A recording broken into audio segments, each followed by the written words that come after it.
Welcome to Levels by Loveabilities. We will start level 2 momentarily. Online, you can be whoever you want to be. So choose very carefully. You are able to customize your looks, your channel, your personality, your aesthetic. Thankfully, it's not permanent, okay? This isn't one of those things where you're stuck on one character for the rest of the game and you just have to roll with it and deal with it and you can't start over. The thing about this is you're able to change at any time, and I encourage you to, seeing as you'll face different challenges and obstacles and struggles that will either help you evolve physically, emotionally, mentally, etc. There's so much going into this episode about customizing your character and readying up and getting ready to play the game. So in this episode, I kind of separated it into 4 main groups that I'll be touching on a few customization topics within this episode, those being your path, your audience, your content, and your character. So starting in chronological order, the first one that I mentioned is your path. And this is, I want to give you guys maybe a question or two to think about leading into this topic. So ultimately, if you're listening to this podcast, you're probably trying to level up your game on Twitch, Twitter, Instagram, TikTok, YouTube, whatever platform is your area, your calling. You know, I want to ask, what led you to this game? Like, what enticed you to play this? What made you decide to take that jump and start your social platform and get your voice out there? I think that's a really good reminder when you're feeling stuck and you don't know where to go, because, you know, you walk down this street and then there's like a 5-way stop sign, right? You could turn left, right, middle, and then you get scared and you get comfortable in your safe path as well. So your path specifically with content creation is challenging also because almost everyone finds themselves comparing and contrasting, whether this be to another creator or whether you're comparing your timeline to, well, oh, I had so much success when I was doing this last year and now I don't see that anymore and I must be doing something wrong. And you're comparing and you're contrasting and then you're pulling yourself in so many directions to where you're dizzy and you're at this 5-way stop sign and you don't know where to go, because there's no one that's going to have the answers for you, except for you just have to pick whatever path you feel that aligns with who you want to be. And I feel like with a lot of people, that's kind of where and everyone has their insecurities. I do, especially, and we'll get into those, you know, we'll unpack those later. And I feel like you get very comfortable in what you know, and you get a little discouraged when you don't know where to start with your path, or you don't know, you take a couple steps in one direction and it doesn't feel too right, it doesn't feel too good, and it's easy to feel like you're failing when the first couple steps, you know, say you step on some gum and there's some gum on your shoe, or, you know, oh, you take this one path and you realize, you know what, I don't think this is where I want to go. I want to turn around and I want to back up and I want to reset. And I think I want to take that other one that I might not have considered earlier. So, you know, going back to the comparing and contrasting, I've done it. Your favorite creator has done it. And I will continue to do it. And that's okay, because we're human, especially when it's amplified in our face every day when we hop on Twitter and TikTok and Instagram of this perfect highlight reel or the showing off of these desirable lifestyles that, okay, well, not every day or not every minute of every day looks like this for those people. And I feel like that is a toxic cycle to have on your feed. And I really encourage you to unfollow, mute, block what doesn't align and what does not make you feel good seen on your timeline. I even tweeted out yesterday, I said something like, muting and blocking and ignoring people that simply, irritate me or provoke a side of me that I don't want to be, or I don't want to be consumed by anymore. If they're pulling out these sides, or I'm getting super triggered, or I know if I look at a certain page or a certain, something comes up on my feed that affects my mood or anything like that, I know I don't want that in my face. Like, and I know also the perfect highlight reels are not realistic. And coming from my perfectionist mindset, that was very, very hard for the longest time, because I would get caught up in, oh, this person is always doing this and they're always so happy, it seems like, or they're always so successful and they're always so confident.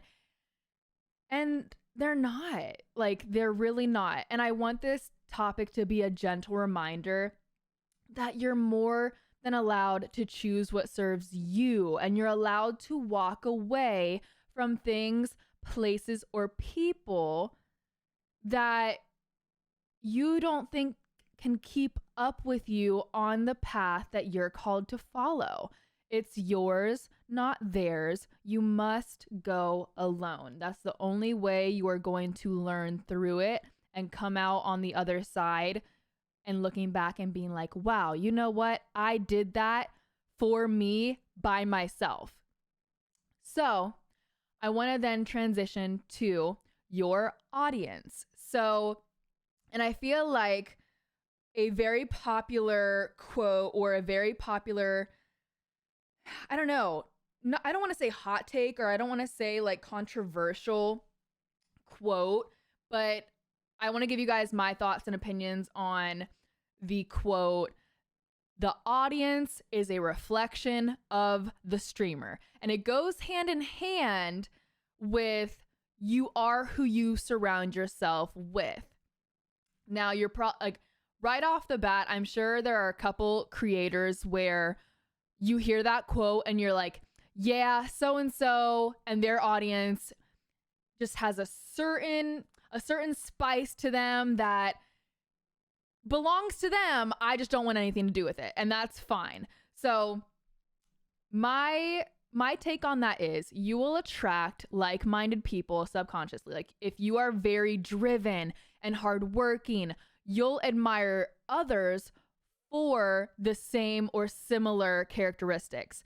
So, and that also goes, unfortunately, with the negative side too. Like, if you are envious, you'll feel like you're in competition, when the only true competition at the end of the day is you versus you. Because here's the thing, you can absolutely be where they're at. You can absolutely even, maybe, dare I say, do it better than they are. You are just limiting yourself and not believing in your true potential. You need to step into it. And this is why I encourage you to be your own person, with your own opinions, with your own values, with your own aura. And sure, some people in the industry might thrive off this specific persona. But for me, wouldn't that get a little tiring to keep up with, especially in the beginning, when you're still trying to figure out what works for you and what doesn't work for you, and numerically what performs better, and statistically what you find growth in. So for me, I've had members of my community stick around for years, like 5 going on 6 years to be exact. Shout out to Amberly, shout out to the founders. They know, if they're listening, they know who they are. And this isn't to boast about how, oh, no one can ever say I switched up and I've never changed. No, because there's definitely some people out there who would tell you otherwise, and as they should, because I do react accordingly to how people treat me. Their behavior and how they speak to me, or how, what characteristics they project and then provoke out of me. It's very telling of who they are. So I'm just throwing that out there. And it also comes down to a respect aspect, because if you don't take yourself seriously, when you do try to make these connections with your audience on a down to earth level, they'll think you're on fucking Pluto. Sorry for cursing. I was doing so good this whole episode, but that really is the truth. Like, if you're putting on a clown act at the circus, and then one day you show up in your regular clothes, your regular hair, your regular outfit, they're gonna be like, who the fuck is this? I don't know you. No, I don't like this version of you. Go back to the show you were putting on. Go back to what was working. Don't you want to do what works? Yada, yada, yada. So to wrap this one up, I think it comes down to who you want to be and what you want people to remember you by. And this isn't coming from a people-pleasing aspect. It's coming from a self-respect aspect of, at the end of the day, are you happy with who you are and who you're attracting into your life? Because those who you're attracting into your audience as well, they can either uplift you and support you and be there for you, or you're simply that clown at that circus that they like tuning into every so often. But when you need to lean into your support system, I just don't expect them to be there on that level. So going in to number 3, your content. Okay. When I think of advice, you guys want to hear about content, I immediately think of this question, and feel free to give feedback on the YouTube channel, because I read all those comments. So that's the place where, if you guys are giving me direct feedback on the podcast, you guys can, I encourage you, to hit multiple points and let me know what you want to hear more of, and let me know if I'm hitting the nail on the head, if I'm missing some topics that you want to hear about. Again, this is my 2nd episode, so if you guys want to give me some feedback or constructive criticism or anything like that, and hopefully the microphone and stuff sounds better for this episode too, just let me know, because I want to hear everyone's takes on all these topics, because I feel like it's good to get different opinions and perspectives. So when it comes to content, here's, I would say, almost the number 1 question I get asked when it comes to content. And the question is, should I be playing what's popular to see growth?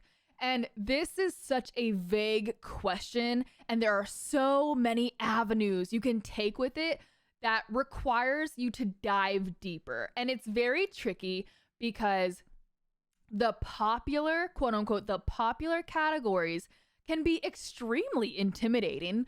If you have over 80,000 viewers, for example, tuning into Apex Legends on, a Tuesday afternoon, it would feel almost impossible to climb the viewer list when you're having to scroll through multiple see more options just to get to double digit or even single digit viewer streams. So I completely understand where that would be discouraging, because you're like, well, I'm just starting out. How the heck do I, it doesn't feel like enough just going live. It doesn't feel like enough. And I totally see where this can be extremely discouraging. I still hop on some days and the categories are very intimidating. For example, with new Apex ranked day splits and stuff like that, I know a bunch of people are going to be live. I know the category is going to be very saturated. Is it going to be the best content day or the best viewer numbers day for me? Probably not. That's just being real with you guys. I still have those days where I'm like, I don't know if I'm going to have a good stream today, because sometimes I am hyper focused on numbers, and that's completely normal as a streamer. And this topic alone should and could be its own episode. and I could walk you guys through my trials and errors when it comes to my streaming journey. It could maybe even give you some ideas or things to think about before you hit that go live button, because I've seen what works for my channel. I've seen what doesn't work for my channel with different event days or just content ideas or really engaging games or topics or just things that your audience can look forward to when they come by your stream. And I can go into, again, deeper ideas and trials and errors if you guys want me to. So I do want to kind of wrap up maybe this specific topic with, instead of asking, oh, like, should I be playing what's popular? I would almost say, I want you to think about this. Do you think your best qualities shine through playing something that you feel called to? Or do you find yourself being dim or frustrated trying to fit into that specific box or that popular category? And then I also want to ask you, do you want to be known for your unique content, or do you want to feel trapped inside of one specific niche? Or because there's a lot of streamers where they get really, like, they hit the jackpot, they get really lucky on a game, or one specific game is their high number, high engagement, their quote unquote successful categories or their successful games. And then you're like, oh, well, I'm only seeing growth when I do this, or I'm only seeing a certain number of viewers when I play this. And I feel like you just get stuck on this clockwork of, oh, well, I have to be live at 3 p.m. on Wednesday for Fortnite, or else if I go, if I take myself off this schedule, or if I switch up my games, it's not going to work. It's not going to be the same, or I'm not going to feel fulfilled. And I feel like, unfortunately, with content creation too, I feel like we're all kind of perfectionists to a point, because of course we want to see growth and we want to see new faces or new regulars in our chat, but it is very consuming where you're constantly reaching for new goals and new follower counts or sub counts, or, specific things where you get caught up wanting more. And wanting more is not a bad thing, but I encourage you to slow down and really enjoy the process, because all of these things in this episode are constantly changing, especially with how Twitch specifically is now, where there's different quote unquote metas, and there's so many categories, and there's so many games,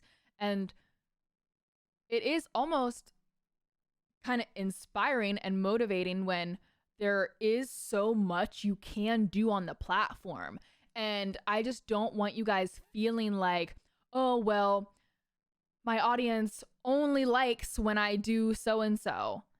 Well, they like you. They like your personality. They like what they see. They like how you make them feel.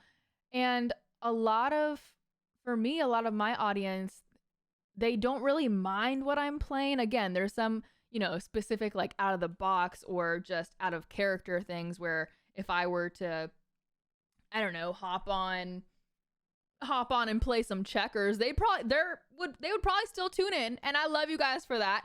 Would it be a 200 plus viewer stream? Probably not, and that's okay. But I feel like if you're so focused on numbers, and not to say they're not important, because yeah, duh, and it's like, well, that's easy for you to say, not to focus on the numbers, because I've been there. I've been there at 3 viewers. I've been there at 10. I've been there at 15. I've been there at 20 and 50 and 100 and 200. And, it's constantly changing. And also with content, sometimes it's not your fault. Sometimes your audience has things going on in their life or in their, personal life that they just can't make it to the stream that day. If you don't see Billy Bob 123 in the chat for once, that doesn't mean he hates you. That doesn't mean he's never coming back. I feel like I need to stop saying I feel like, but no, you're doing fine. Stressing yourself out, it's gonna start feeling like a chore, and you're gonna start feeling like with your content drained, and you're not gonna have the energy you once had for it. You're not gonna have the passion when you're constantly critiquing yourself when you're probably doing just fine, And of course, there are different areas where I think this goes with every streamer. They could improve on certain things or certain games or certain ways they go about running their stream, but that's none of my business. That's not my stream, and if that's how they want to run it, that's how they want to run it. I don't know, because not everyone's goal with streaming is to get super rich and famous. Of course, I mean, who doesn't want to get a little bag, and who doesn't want to have 4-digit viewers sometimes? But you do have to appreciate those just good quality days where, okay, I might not have the most viewers I've ever had, but my chat is really active and we've had good discussions. Or, okay, my sub count is a little low, but we had a really fun sub day, and I got to play with a lot of viewers, and I got to get to know them more. And there's just so many ways you can go about providing content on Twitch and your platforms. And sometimes it's so easy that it's hard. Just posting that TikTok, just going for that Instagram post, just going for that YouTube Q&A. You don't know unless you try it. And I think that is the last point I'm going to make with the content is, if you're pulling towards a specific path and you want to do something, I encourage you to, because then you don't know who might come across your channel that was looking for someone like you all along, and they finally found you. And I think that's one of the best things too, when someone comes in your stream and they're like, oh my gosh, I'm so happy I found your stream. Like, I wish I would have found it sooner. Hearing those kind of things for me is one of the most rewarding things that I can hear, because I think for this whole platform, it's always been, I've really appreciated their time and people taking time out of their day to come see how you're doing, or to come check in with you. Or I think it's the best thing too when they're really excited about something, or they have great news to share with you, and then it's just the whole atmosphere is supportive and accepting and welcoming and warm. I feel like for me, that's what worked the best, is making your audience feel heard and welcome and accepted. And because we're judged every day, whether it's us or the people around us, or it's friends or it's family. Like, I feel like this is a lot of people's escapes. And so when they're looking for a new channel to watch or a new community to join, it's almost like, okay, imagine you're the new kid in school, and you're walking into your first class of the day. It's a new school. You walk into the classroom, and imagine the teacher doesn't even greet you. And that's how I picture streamers, where they have a cold shoulder. And not to say everyone wants to be super involved. Well, I mean, I don't know. If you don't want to be super involved with your community, and you don't, like, if you're taking a more professional esport athlete, that's like a whole different side. I'm not talking about y'all, like the pro players, yada yada. But if you're joining a new stream, or you're walking into that classroom and the teacher doesn't even introduce you, or welcome you or pay attention, that's very, I don't know, that wouldn't entice me and that wouldn't make me feel like I want to stick around or I want to participate in class. I definitely would not raise my hand and answer questions if it's almost like, well, I'm here, what, I'm new here. That famous quote with people type in the chat, I'm new here. But the people that are new, I think it's really important to ask them open-ended questions and say, oh, hey, what's up, so-and-so? How's your day going? Or how was your weekend? What were you up to? And then when you get members of your community that start coming by more and more and you start getting to know them, you can ask them more about what's going on in their life. Like, oh, like, how was that wedding that you went to last weekend? Or how was that new job that you were talking about? Or, oh, I saw you got, you told me you got a new puppy last week. Like, how's he doing? Yada, yada. Just, I don't know, with content, and especially with community driven content, I think it's just the biggest thing for me is making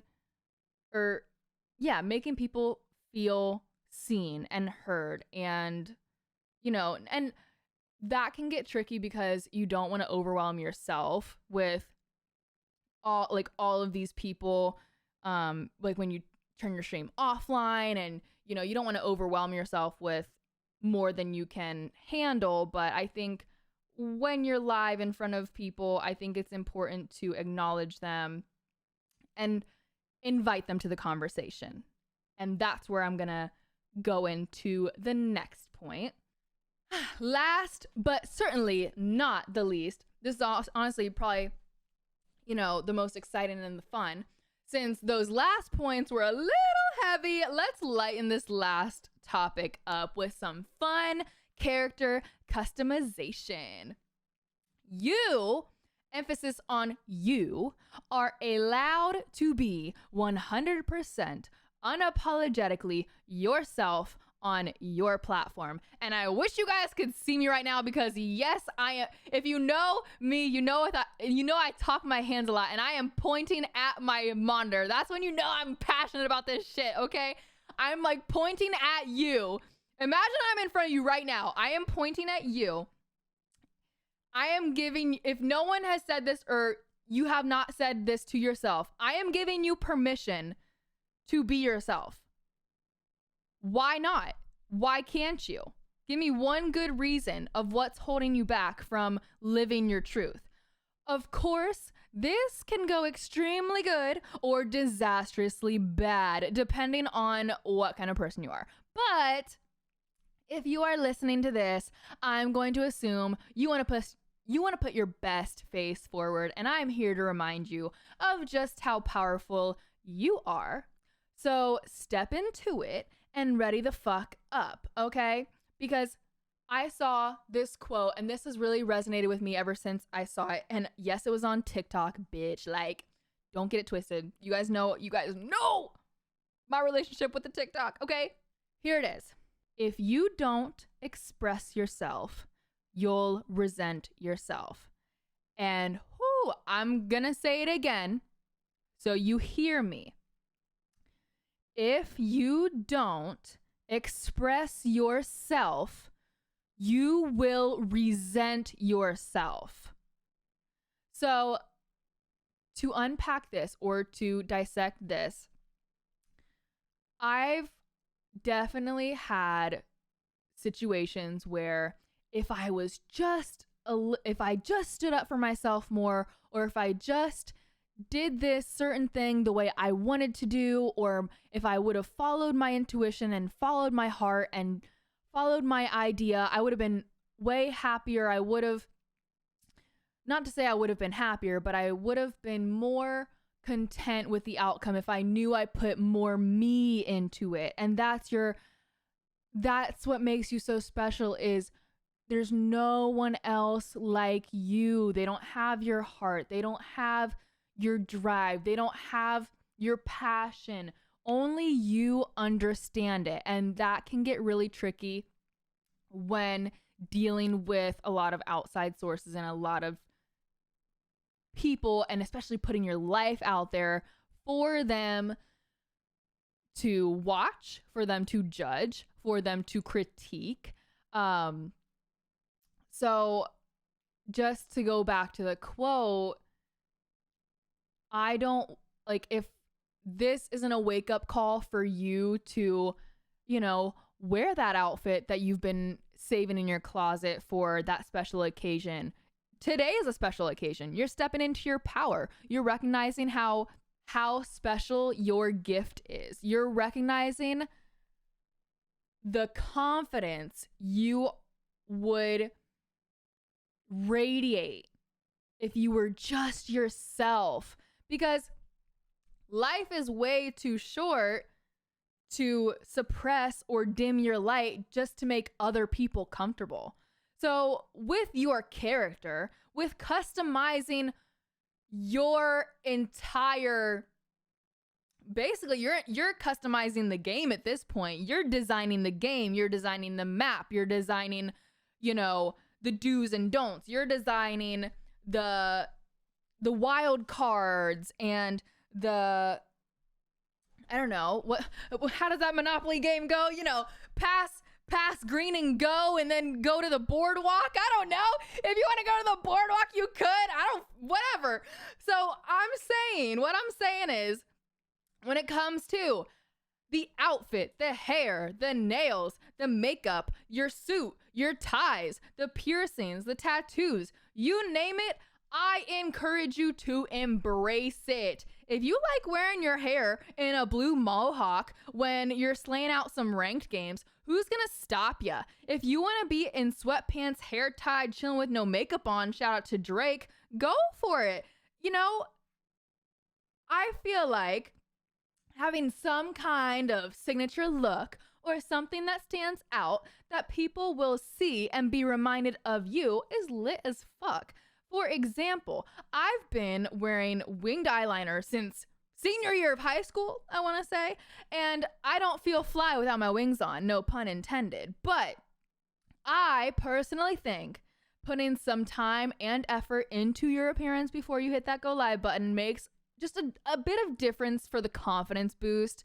It's that look good, feel good, do good mindset.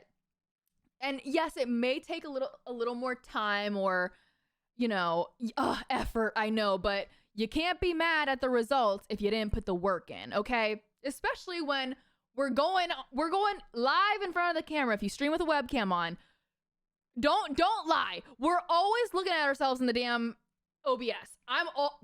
Girl, boy, whoever's listening to this. Yes, maybe it is a little narcissistic or it's my ego, but yeah, I want to make sure my lash isn't flying off to Narnia. I want to make sure my hair is still, looking full and voluptuous, and not that I look like, what was Angelica's doll's name on Rugrats? Cynthia. Oh! If you know, you know. I'm not trying to look like, personally, if you want to look like Cynthia from Rugrats, go for it. I'm not going to stop you. I just don't want to. The beauty standard is something that that should also be a separate episode, because there is a lot to discuss on that one. So let me know if you guys are ready for all of that. If you guys are ready for that conversation, because, I can get into it. Okay. So, in conclusion, customizing your character should be a fun aspect of streaming that you look forward to. If you feel like it's a chore or you're discouraged by it, you need to pause. You need to pause the game, okay? You can pause this one. It's not live multiplayer. You can pause this. And you need to start from within, because there is something blocking you from readying up. I don't know if the connection is weak. I don't know if, the battery's died in your controller. I don't know if your cat turned off your PC, but you can play this game on the default character. But do you really want to blend in with every other character because you can't afford the customization. And don't get me wrong, I was definitely that, that little penguin waddling around, in my naked default colors because we were, one, not bougie enough, and two, not rich enough for that shit when I was younger. But if you want to level up, you must invest in yourself. Choose yourself. And guess what? You can do it for free. And it's called confidence. You have it in you. And now you are allowed to unlock it. Congratulations. You may now move on to the next level.